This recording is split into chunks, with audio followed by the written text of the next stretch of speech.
दोस्तों, राजा विक्रमादित्य अक्सर रात में वेश बदलकर अपनी प्रजा के हालात जानने निकलते थे। वह अपने सच्चे प्रेम से भरे दिल के साथ सड़कों पर घूमते थे।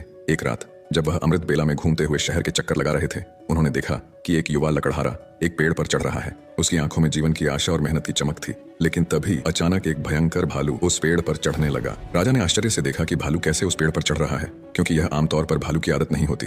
युवा लकड़हारे ने जब भालू को देखा तो उसकी धड़कनें तेज हो गईं। डर के मारे उसने पेड़ की शाखा छोड़ दी और सीधे धरती पर गिर पड़ा। उसकी जान चली गई। वहीं भालू ने पेड़ से नीचे उतरते ही अपनी असली पहचान बदल ली और एक खूबसूरत लड़की का रूप धारण कर लिया। राजा विक्रमादित्य दूर से यह नजारा देख रहे थे। उनका मन जिज्ञासा से भर गया। वह सोचने लगे, यह लड़की अब क्या करेगी। कुछ ही समय बाद राजा के दो सैनिक जो रात की गश्त पर थे वहां पहुंचे। संयोगवश वे असली भाई थे। छोटे भाई की नजर जब उस खूबसूरत लड़की पर पड़ी तो उसने बड़े भाई से कहा, भाई देखो कितनी सुंदर लड़की बैठी है, मुझे तो शादी करनी है। बड़े भाई ने कहा, नहीं, जब तक मैं हूं तुम उससे शादी नहीं कर सकते। मुझे पहले उसका हाथ मांगना चाहिए। छोटे भाई ने तुरंत विरोध किया, मैंने उसे पहले देखा है, इसलिए मैं उससे शादी करूंगा। दोनों भाइयों के बीच बहस बढ़ गई। अंततः बड़े भाई ने सुझाव दिया, हम क्यों ना उससे पूछें, जो भी उसे पसंद आएगा वह उससे शादी कर लेगा। जब दोनों भाई उस खूबसूरत लड़की के पास पहुंचे, बड़े भाई ने पूछा, हे सुंदरी, तुम कौन हो और यहाँ क्या कर रही हो। लड़की ने जवाब दिया, मैं पास के गांव में रहती हूँ और अपने पति की खोज में इस जंगल में घूम रही हूँ। छोटे भाई ने पूछा, तुम्हारा पति कहाँ है? अगर तुम चाहती हो तो हम तुम्हारी मदद कर सकते हैं। लड़की ने मुस्कुराते हुए कहा, मैं अभी अविवाहित हूँ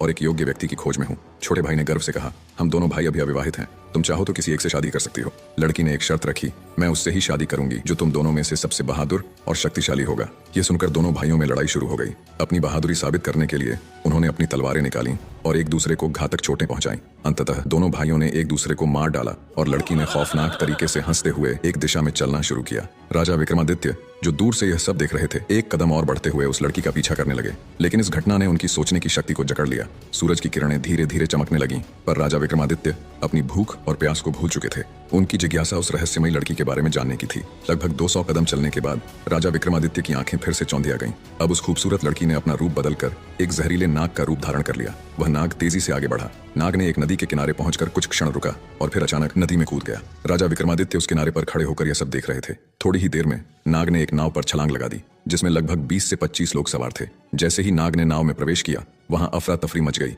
लोग अपनी जान बचाने के लिए नदी में कूद पड़े। जो तैरना जानते थे वे तैरकर किनारे तक पहुंच गए और जो नहीं जानते थे वे डूब कर मर गए। कुछ समय बाद नाग फिर से नदी से बाहर आया और नदी के किनारे चलने लगा। विक्रमादित्य ने उस नाग का पीछा करना जारी रखा। कुछ दूर जाने के बाद राजा विक्रमादित्य ने फिर से देखा कि वह नाग एक वृद्ध ब्राह्मण के रूप में बदल गया है। राजा ने सोचा, अब यह सही समय है इस रहस्यमय प्राणी से जानकारी प्राप्त करने का। विक्रमादित्य तेज कदमों से उस ब्राह्मण के पास पहुंचे और हाथ जोड़कर नमस्कार किया। वृद्ध ब्राह्मण ने भी हाथ उठाकर अभिवादन स्वीकार किया और आशीर्वाद दिया। राजा विक्रमादित्य ने वृद्ध ब्राह्मण से पूछा, हे ब्राह्मण देव, तुम कौन हो?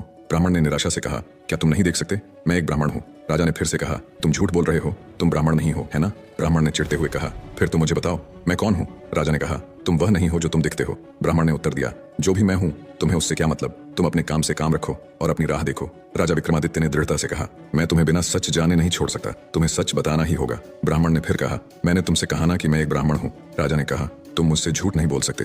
मैंने तुम्हें तब से देखा है जब तुमने लकड़हारे को मार डाला था। फिर तुमने एक सुंदर लड़की का रूप धारण किया और उन दो सैनिकों को एक दूसरे को मारने पर मजबूर किया। फिर तुम जहरीले नाग में बदल गए और नदी में कूद पड़े। तुमने नाव पर सवार लोगों में अफरा तफरी मचाई। अब तुम एक वृद्ध ब्राह्मण के रूप में हो। सच सच बताओ, तुम कौन हो? राजा विक्रमादित्य की बातें सुनकर ब्राह्मण ने कहा, अगर मैं नहीं बताऊं तो तुम क्या करोगे?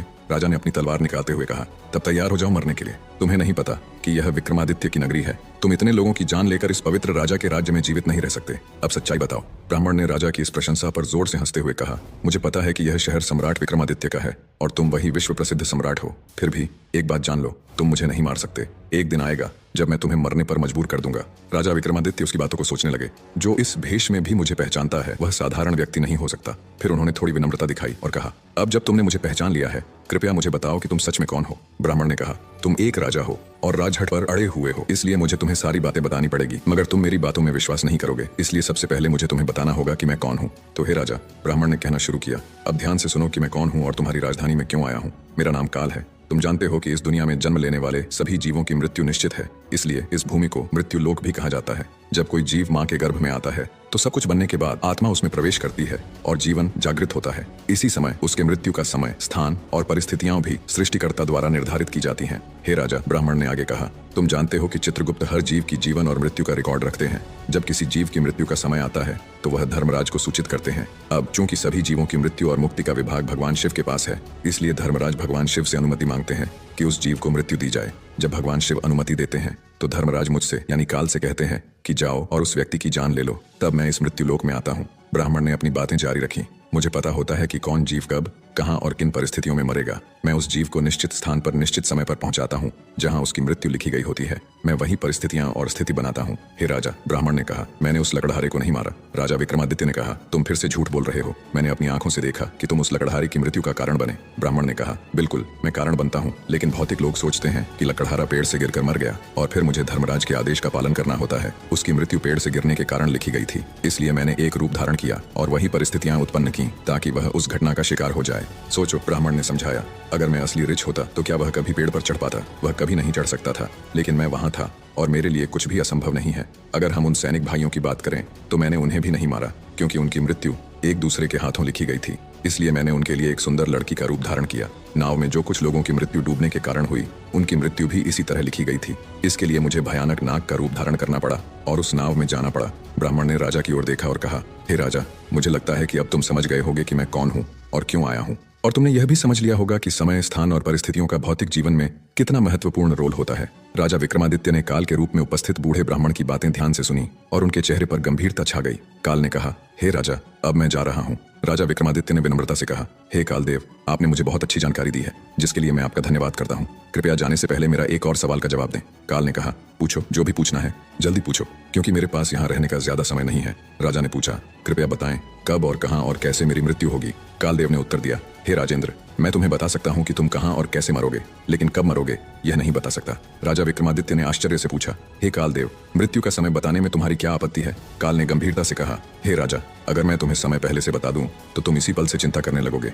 और तुम जानते हो चिंता चिता के समान होती है। अभी तुम्हें अपने शासन में कई शुभ कार्य करने हैं और लोगों के कल्याण के लिए महान कार्य करने हैं। राजा विक्रमादित्य ने संतोष से कहा, ठीक है, अगर समय नहीं बता सकते तो कम से कम मुझे बताएं कि मैं कहाँ और कैसे मारा जाऊंगा। काल ने कहा, सुनो राजन, तुम्हारी मृत्यु तुम्हारे अपने महल में सीढ़ियों से फिसलकर होगी।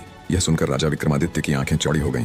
काल ने अपनी बात कहकर तेजी से एक दिशा में चलना शुरू किया और कुछ दूरी पर वह अदृश्य हो गया। अब तक सूर्यदेव भी अस्त हो चुके थे और चारों ओर अंधेरा छा गया था। राजा विक्रमादित्य अब शारीरिक और मानसिक रूप से थक चुके थे। अपने मन में गहरी सोच के साथ उन्होंने तेज कदमों से अपने महल की ओर बढ़ना शुरू किया। दोस्तों, आज की कहानी ने हमें एक गहरे सत्य से अवगत कराया कि काल किसी का इंतजार नहीं करता। चाहे राजा विक्रमादित्य हो या हम, हर किसी के जीवन में समय और परिस्थितियों की महत्वपूर्ण भूमिका होती है। इसलिए जीवन को संजीवनी की तरह जिए और हर पल का सम्मान करें। अगर आपको हमारी यह कहानी पसंद आई हो तो कृपया वीडियो को लाइक करें, अपने विचार कमेंट में शेयर करें और हमारे चैनल सब्सक्राइब करना न भूलें। याद रखें, हर दिन एक नया अवसर है, इसे बेकार मत जाने दें। आपका धन्यवाद और अगले वीडियो में फिर मिलेंगे। जय श्री कृष्णा, राधे राधे।